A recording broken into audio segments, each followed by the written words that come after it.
going for the end zone and has it intercepted. Picked off in the end zone by Jerrell Pippens. Go for the 6, and it's Pippens who picks it off. Gets the snap. Big blitz, throws, pass, intercepted. Picked off by Asante to the 40, 50. Asante streaking down the field, 30, 20, 15, 10, 5. Touchdown, Nebraska. I'm here with Nebraska defensive backs coach Marvin Sanders. How you doing, coach? I'm doing well, Pip. Looking good, looking good. Got some hair up there. Trying to grow still. Speaking of hair, now we're gonna get back to the hair. But in the 80s, in the 89, you were an all-conference defensive back. Now a lot of people don't know that about you. Back you had a box, you know, Dougie Fresh style. Oh, kid and play, we call it. You had the Public Enemy jacket on. But, you know, 89, you went through that transition, you know, what do I do after football? Explain, why did you decide to get involved with coaching? Well, I tell you what, but one thing it was, I go back to my high school coach, his name was Bob Jackson, and he was a guy, if it wasn't for him growing up in Chicago, Southside Chicago, I probably wouldn't be where I am today. And it was a coach that he helped me grow as a person. And so I knew when I had the opportunity, I wanted to be able to give back in some kind of way, and this allowed me that way. So with that opportunity, you talking about giving back. Now, you're going to get a little controversial here. Certain coaches, you know, have been coming up in the media, you know, assaulting some players, calling players out of their name. Do you think now athletes have changed a little? I mean, you know, you've been coaching in the 80s and 90s, and now the youth isn't the same. Do you think some coaches have lost their way of that obligation to say, you know, this is a privilege, not a job? Do you think some coaches kind of fell on the wayside of that? Well, you know, I'm stuck in there between a rock and a hard place, Pip. And one, you know, I say, I'm not necessarily I'm a Bobby Knight fan, but I know I would let my son play for Bobby Knight any time of the day because of, I know what to expect from him. I know he's a disciplinarian.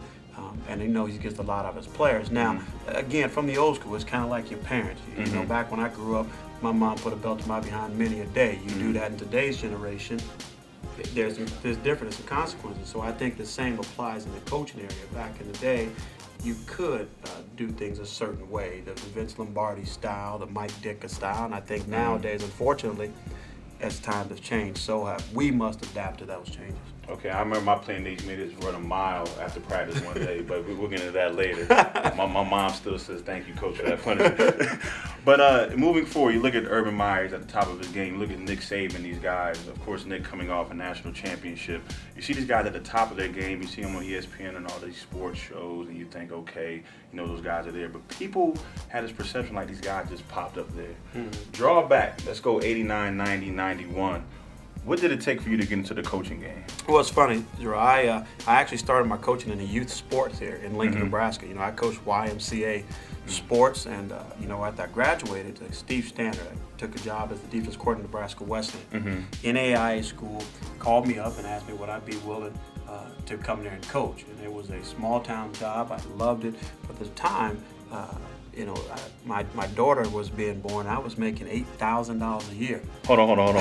Tell them how much you were making a year when you first started. $8,000 a year. Now, because Nick Saban was in Fortune magazine for his salary. We'll go back, but this is starting off. Continue on. Yeah, so I was at Nebraska Wesleyan. Had a great opportunity. I was there for a few years, and said at $8,000 a year and having my first child. And so it was a struggle, but I knew it was worth it. Not because of what I saw down the line, because I knew I was doing something that I love to do in my profession. Left Nebraska Wesleyan, went to a NAIA Division II non-scholarship school in Minnesota Morris.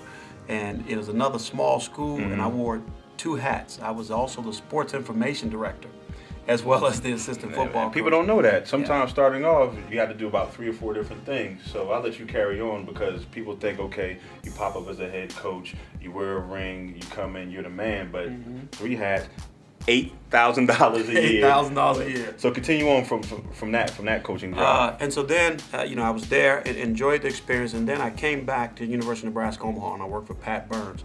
A Division II school was one of the better Division II programs in the country. I had a great opportunity there, but I knew I always had a dream as I wanted to become a Division I coach, and just through hard work.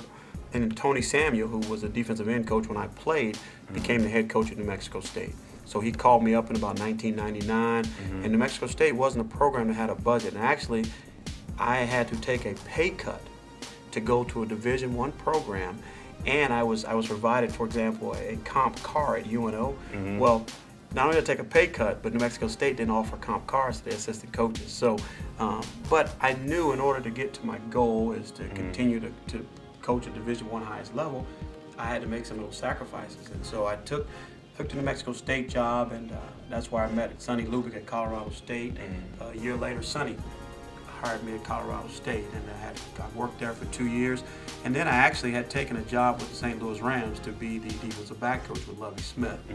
That was prior to me coming back here. I was in New Orleans. It's funny, we were at the coach convention in New Orleans.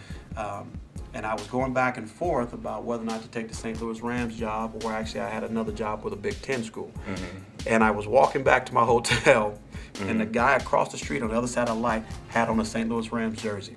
And so I said that was a sign. Oh, God. That was a sign. You're telling me something.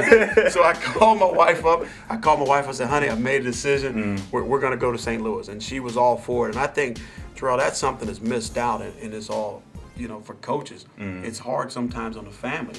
Just me talking, I went from Nebraska to Minnesota, back to Nebraska, to New Mexico, to Colorado.